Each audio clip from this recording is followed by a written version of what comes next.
Sir நீங்கள் நல்லா பாட்டு பாடுவீங்கன்னு கேள்விப்பட்டிருக்கோம் சார். ஊர்வசி மேம் கூட ரீசெண்டான ஒரு இன்டர்வியூவில் சொல்லியிருந்தாங்க நீங்கள் 4 லாங்குவேஜில் ஒரே பாட்டை பாடுவீங்கன்னு சொல்லி. எங்களுக்காக ஒரு பாட்டு பாட முடியுமா சார்?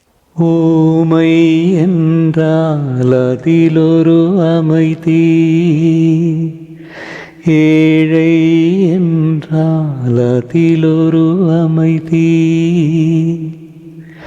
நீயோ கிளிப்பேடு பண்பாடும் ஆனந்த குயில் பேடு, ஏனோ தெய்வம் சதி செய்தது, ஏழை போலே விதி செய்தது, கண்ணே கலைமானே கன்னிமயிலென கண்டேன் உனை நானே, அந்தி பகலுனை நான் பார்க்கிறேன், ஆண்டவனை இதைத்தான் கேட்கிறேன்.